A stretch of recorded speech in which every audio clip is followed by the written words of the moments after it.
Financial fortune.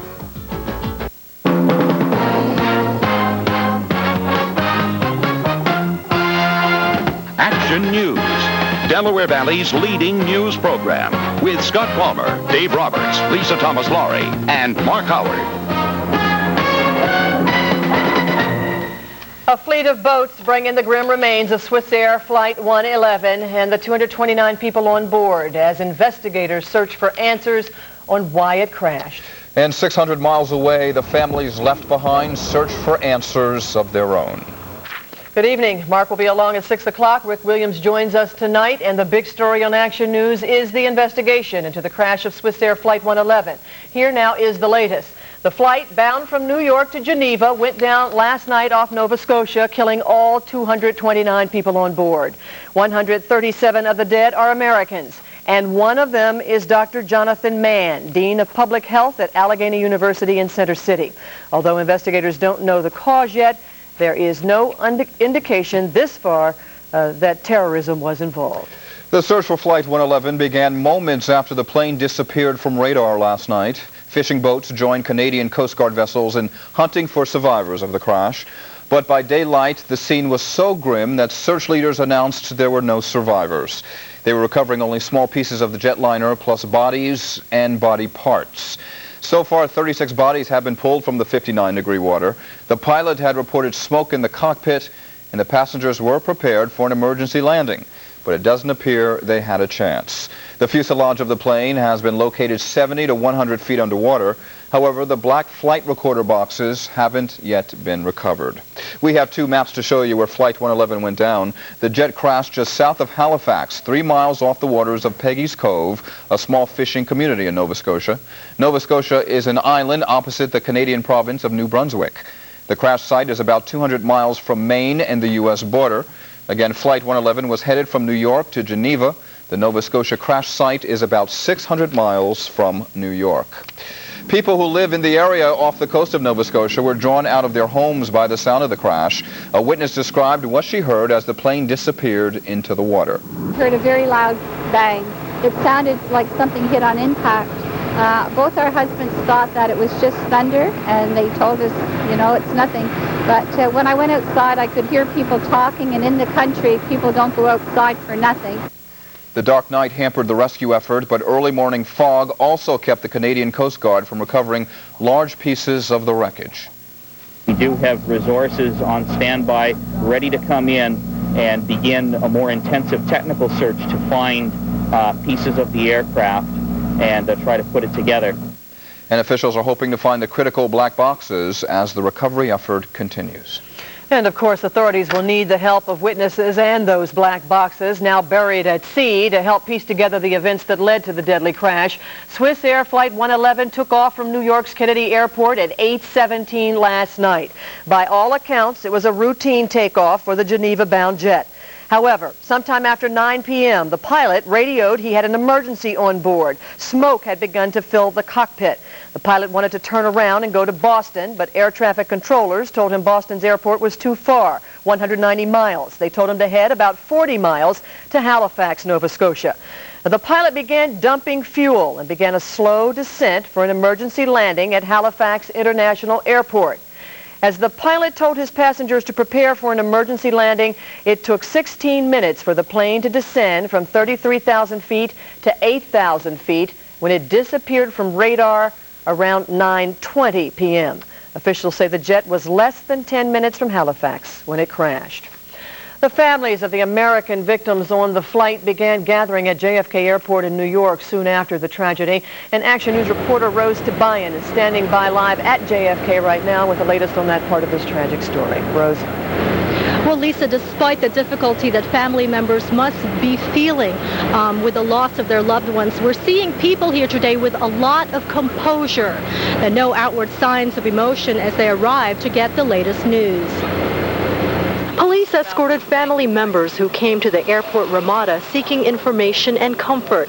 Several private and city agencies were on hand to offer emotional support.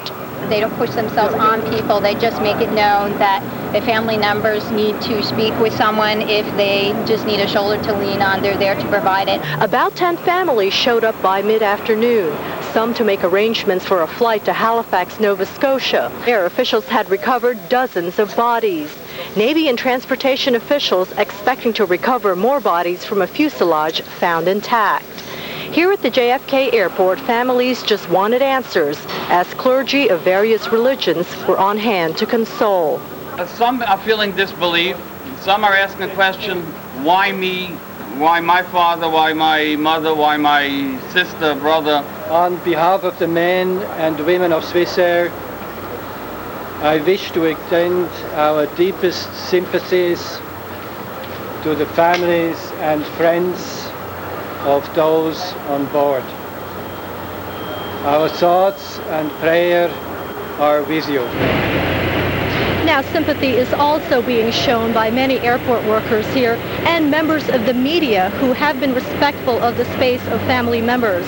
There is one bit of good news among this, the news of the tragedy. One of the rabbis told us that a man bound for Switzerland took the plane to Zurich instead of the one to Geneva, and he landed safely. He called his worried family from Switzerland to tell them that he was fine. Reporting at JFK Airport, live on the action cam, I'm Rose Tabayan. Rick. Thank you, Rose, and of course we'll be talking to you in our next half hour as well. Swissair has a phone number for people who believe they may have had a family member on board Flight 111. The number is on your screen. It's 1-800-801-0088. This number is for families only. Again, it's 1-800-801-0088.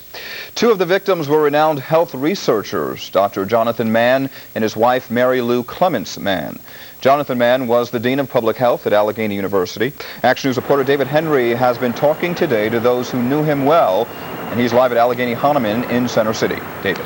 Well, Rick, Dr. Jonathan Mann came here from Harvard 8 months ago to become the first dean of the newly founded School of Public Health. His passing has shocked everyone in this university community, and the acting interim president, Dorothy Brown, sums it up. A tremendous shock. I just spoke with the students and the faculty over in the School of Public Health, and they're just rendered speechless. I mean, they can't believe it. Such a dynamic and yet low-key man that touched every person he met. Dr. Mann is known worldwide as a tireless crusader in the fight against AIDS. In the early 80s, he launched the UN AIDS program and was among the first to recognize the global threat from AIDS. He and his wife, Mary Lou, were on their way to Geneva for a UN AIDS vaccine conference. Dr. Mann may have been here at Allegheny less than a year, but has already had tremendous impact on the faculty and students. I felt very fortunate to be here and have him as the dean of our program. It was just a great loss. It really was. To lose him is to lose the potential for what he was going to be building. And my hope is that the others here will continue with the vision he had outlined. Those who knew Dr. Mann here at Allegheny were impressed by his commitment to the less fortunate. In his inaugural address, he said, "We see health not as a privilege, but as a right."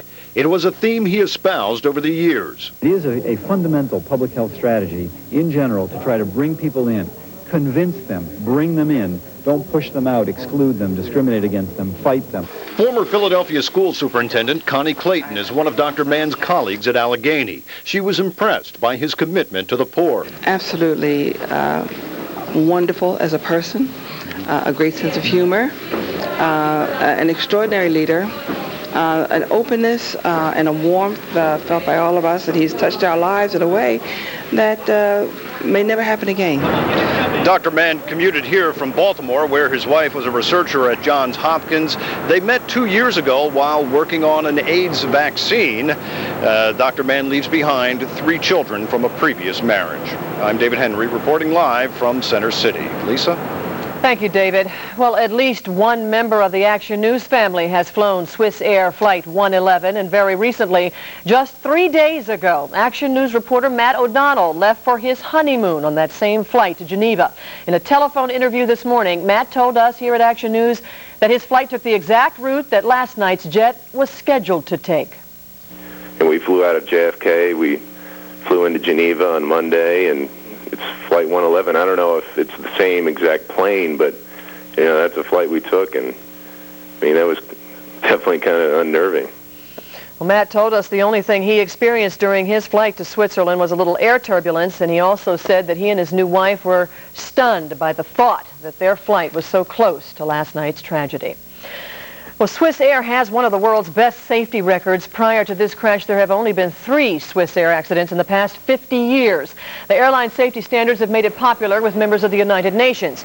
During the Gulf War, when many were afraid to fly because they feared terrorists, Swissair's bookings went up. However, they have had tragedy. In 1979, a DC-8 jet overshot the runway at Athens, killing 14 passengers. In the company's worst accident to date, 70 people were killed when a Caravelle jet crashed in Switzerland in 1963. And in 1957, a DC-3 crash killed 9 crew members. A terrorist bombing destroyed a Swissair plane in 1970, killing 9 crew and 38 passengers.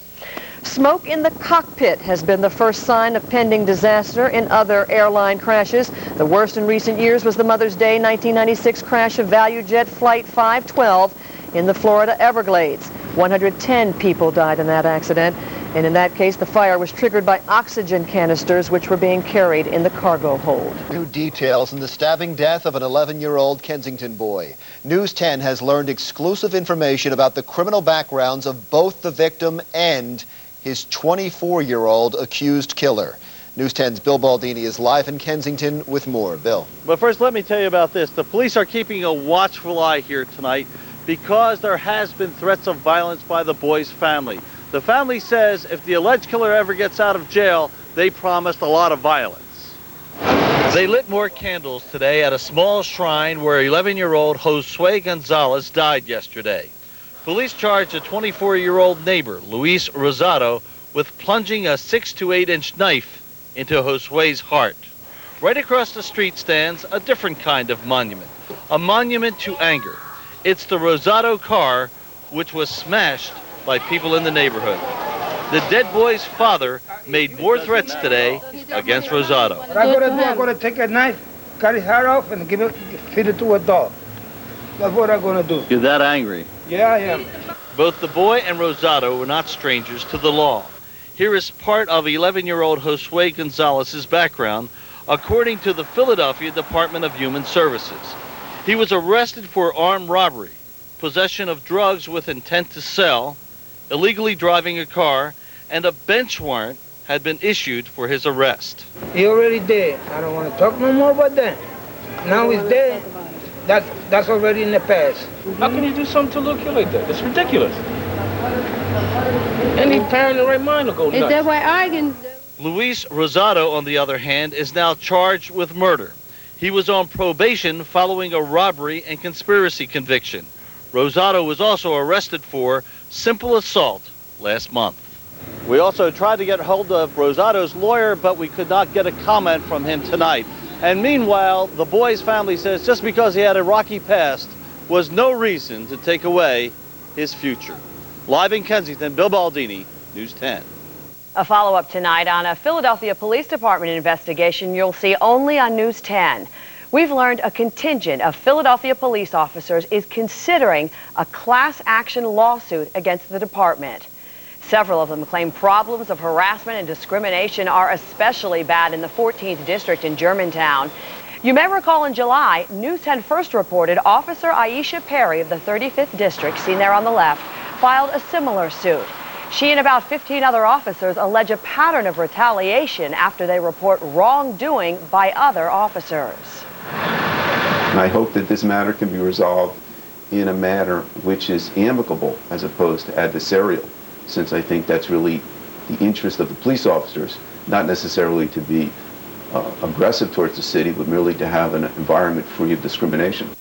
Both white and black officers are making the harassment and discrimination claims. Police Commissioner Timoney was unavailable for comment today. Tonight, an armed fugitive caught in a New Jersey stakeout may be the focus of an investigation into possible police corruption in Camden. The case involves the year-long search for the man accused of trying to kill a Camden police officer. Let's get the latest from News 10's Luann Kahn. She's live at Camden Police Headquarters. Luann? Kathy, for months there have been rumors that some of the officers in this department were being investigated for some possible criminal activity. And today there was another report that sparked a strong response from police administrators. Who wants to live under rumors? It's been 6 months. Let's see some charges. We want the charges to come forward. We want to make the arrest. Do you have any doubt that this is true? I won't comment on that. One radio report claims a federal investigation is targeting a group of Camden police officers. The report suggests the officers helped protect this man escape the law for months. Charlie Rodriguez was finally nabbed in an FBI shootout near the Walt Whitman Bridge on Tuesday. Police say Rodriguez had been on the run since he killed a Camden County Park policeman last year. Police also believe Rodriguez may be involved in a string of South Jersey bank robberies. A government source told News 10 8 officers may be under investigation. Corruption's not tolerated. The Camden police chief reluctantly fielded questions from reporters today. Could some of his own men have been working with Rodriguez? Do you have any doubt? There are bad apples in my department. I would hope that if we don't weed them out, either the federal, the county, or the state, or anybody else that can weed them out for us, we welcome it. If in case any of it is true, then they're going to be weeded out. Just last March, this mayor's own police bodyguard was suspended in the midst of allegations he was linked to a drug ring. The officer denies it. He has been reinstated to another position while the investigation continues. The mayor has also been dogged by rumors he had ties to drug dealers. He has never been charged with any crime and denied the rumors again today. It's crazy. It's ludicrous. It's not true. One officer told us today if there are any charges coming against any officer or this department, bring them on now because it's hurting morale, it's hurting the good officers here. The FBI, the U.S. Attorney's Office say they will not comment on any ongoing investigation. Live in Camden, Luann Khan, News 10. More legal trouble tonight for accused murderer and rapist Shane Wheel. The Montgomery County District Attorney's Office now charges the Willow Grove man with insurance fraud. Officials say Wheel swore in a workman's compensation claim that he was not able to work when he had been working all along. Wheel is charged with killing a Roxborough woman 1 month ago. A lot of people in South Jersey have some hard work to do tonight to clean up damage and debris after a tornado rumbled through last night. News 10 in East Greenwich Township, Gloucester County, as residents began sweeping up the streets. Last night, some severe weather spawned a tornado in that area. The twister uprooted trees and knocked down power lines. It left more than 7,000 people without electricity. Fortunately, no injuries.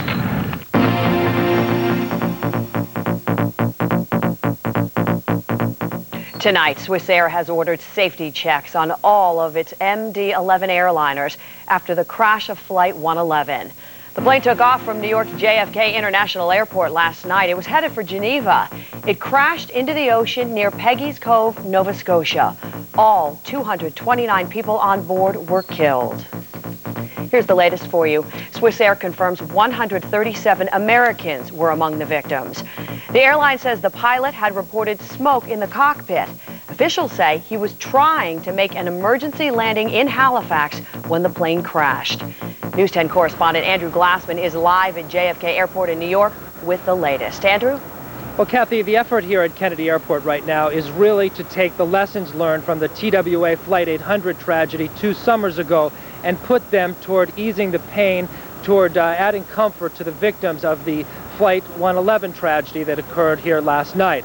And to that end, there are grief counselors here at the Ramada Inn who are talking to the families. Swissair officials in direct contact with the rescue operations in Nova Scotia are giving them the latest information, and right now they're making plans to take the 15 or 20 family members here up to the site of the crash. All right, Andrew, thank you very much for that report. A local victim in last night's Swissair crash, one of the world's foremost leaders in the global fight against AIDS. He is Dr. Jonathan Mann. Mann was on his way to Geneva for a meeting of the World Health Organization. He had joined Allegheny University of the Health Sciences last January as its dean. Today, reaction around the school was that of shock and dismay. His wife, Mary Lou, also died in the crash. She was a prominent AIDS researcher at Johns Hopkins. Stay with News 10 and NBC Nightly News at 6:30 for the very latest on the Swissair crash Flight 111. Trouble getting home tonight. Chopper 10 over this tie-up along Route 202 in Whippane Township, Montgomery County. It started as a truck fire after the truck had ruptured a fuel line that spilled gasoline into the sewers. That gas is being pumped out. Both north and southbound lanes of 202 have now been reopened. When News 10 at 6 continues, find out why New Jersey Governor Christie Whitman wants police officers back in school. Payday for the lover of a murdered Center City dentist gets put on hold by insurance officials. We'll tell you why. And we're going to take you behind prison walls as News 10 sits in on a dramatic new program to teach inmates how crime impacts victims. Glenn, what a difference a day makes. Yes, and I've got the forecast for the last big weekend of summer coming up as News 10 continues. You're watching News 10 at 6. On the next Extra, Dodie's dad called Diana's crash a conspiracy. Now a former bodyguard tells Extra why he believes Al-Fayed is a liar. Plus the Hartman murder-suicide, what role sex may have played. An Extra exclusive next time. Tonight at 7 on NBC10. Primetime television is about to be pushed to the limit on the next Access Hollywood. It's not what you'll be seeing this season from Veronica's Closet, it's what you'll be hearing. 111, 229 people dead, and the mystery of smoke in the cockpit.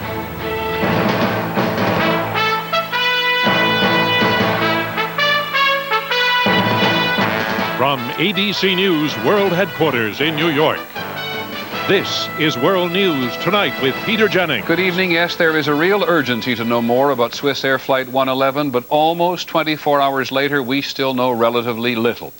The aircraft and the airline have excellent safety records. The pilots were very experienced. But the 229 people on board, including 137 Americans, are all dead. And what was it that caused the fire on board? Here is precisely what we do know. The MD-11 took off last night from New York's Kennedy Airport on time, heading for Geneva. It crashed in the Atlantic in the middle of an on-board emergency as the pilots were desperately trying to make it to Halifax, Nova Scotia. We go to the scene first. ABC's Bill Blakemore is there. Peter, the search is becoming more and more difficult. Officials tell us that the wreckage is spread out over more than 44 square miles of ocean. All day long, the ships and small boats worked back and forth across the choppy waters, looking for clues, picking up pieces, whatever they could find of Flight 111, a woman's shoe, bits of the airplane. Local boats were commandeered by investigators from Canada, the United States, and Switzerland, eager to assess what damage they could before tide and wind swept evidence away. They counted on local knowledge of the currents from fishermen who have worked here for years, such as Harris Backman. My son has a 35-foot fishing vessel, and we left with that. And we were probably 45 minutes till we got on site. Immediately after the plane hit the water, local fishermen and other boat owners raced out to try to help. Many people here had heard the plane roaring in, low overhead. They say it sounded like bad engine trouble. It's got a heavy thumping to it, just like the rhythm of a helicopter, only it was a lot heavier. Then they heard what sounded like impact. It didn't have that cracking, explosive noise. It was more like an impact thump sound. Dozens of ambulances gathered on shore, but what the villagers and Canadian Navy and Coast Guard found on the water told them there would probably be no survivors. They found bodies and body parts, a 2-mile-long debris field and oil slick. Jim Buckley runs a whale-watching boat in Peggy's Cove. Last night he heard the impact and with 4 friends headed out to help. Bodies that we did discover, a lot of them they weren't in good shape. So it must have been a tremendous crash. The worst part is now is that, you're seeing kids' toys, and now you realize what a tragedy this whole thing is when you see the personal items.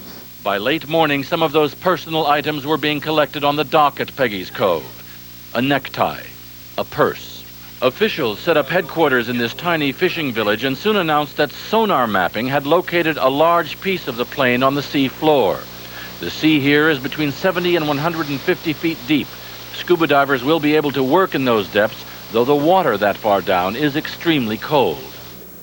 A makeshift morgue has been set up at the Shearwater Military Base in Halifax, 30 miles from here. There are well over 100 bodies still to be recovered. Peter? Bill, thank you very much. Bill Blakemore, who's in Nova Scotia. There have been some conflicting reports about the exact timing of the events as they happened on the flight. We're not sure how important that is, but ABC's Barry Seraphin has been talking to U.S. government investigators, and he takes us step by step through what we do know. Flight 111 lifted off from Kennedy Airport at 8:30 p.m. Eastern Time on its way to Geneva. As the plane flew north, it passed into the hands of Canadian air traffic controllers. 44 minutes into the flight, the pilot radioed controllers in Moncton, New Brunswick, of trouble on board. Swissair 111 advised or radioed pan, which is indicating a degree of urgency, and it's one level below an emergency situation.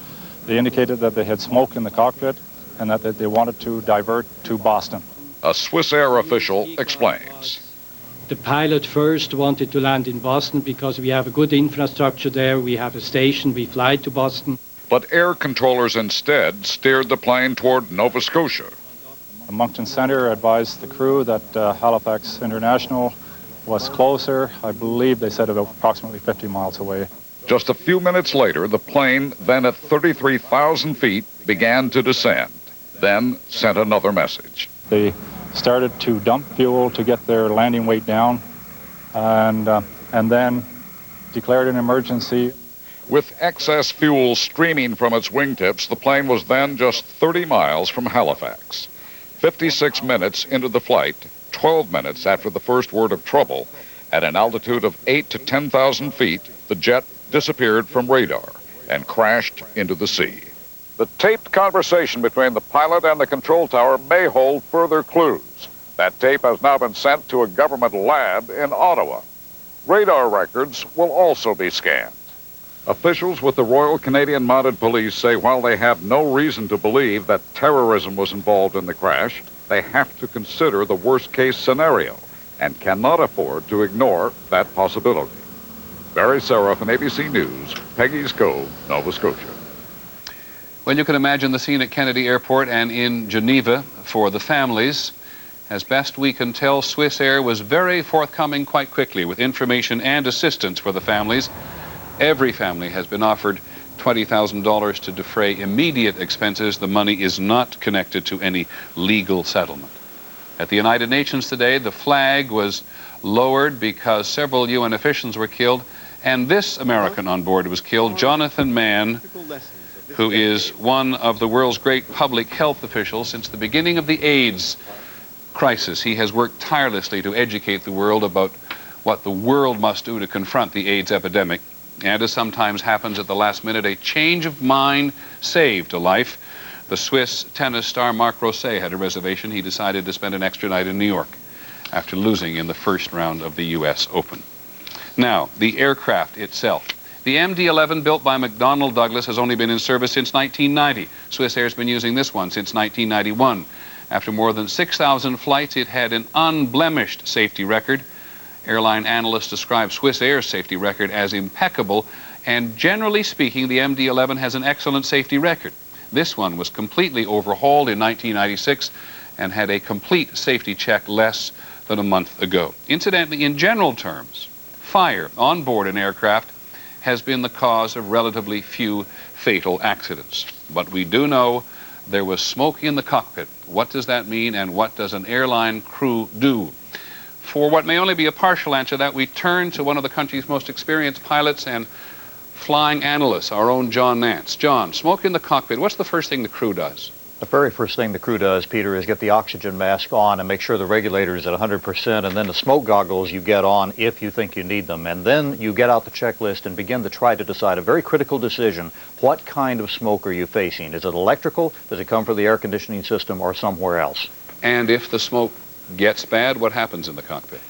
If the smoke gets too bad, you're running the problem is that you may lose visibility. In other words, you can still breathe. Your passengers may be having a problem. You're trying to get the airplane on the ground. But what we had in ValueJet, for instance, was a situation in which they were breathing all right, but they could not see to fly the airplane. That's a worst-case scenario. We don't have any indication that we necessarily went there very fast in this instance, or even that this was an accurate report. But if it progressed, then that's something that needs to be looked at, because loss of visibility means you simply can't fly the ship. John, thanks. John Nance, as we said, who helps us on all such occasions try to understand pilot problems. Of course, we're going to stay on top of this story at ABC News. You can check in, among other places, at our website anytime, abcnews.com, on the internet, or through America Online. And we will have some of today's other news in just a moment. Today, we learned that the U.S. government is very concerned about specific terrorist activity aimed at U.S. targets in various parts of the world. A report in a moment. This is World News Tonight with Peter Jennings. Brought to you by Metamucil. Heading up the research team, I do 3 or 4 dives a day. Long hours, bag lunches, but I can't afford to get slowed down by irregularity. My doctor recommended Metamucil. It's not a chemically altered fiber, not an artificial stimulant. The only leading brand with 100% natural fiber is Metamucil. Keeps me regular, gently. So the only thing dragging is the anchor. Metamucil, the doctor's natural choice for regularity. It's that time again. The sale you've been waiting for is back, and it's bigger than ever.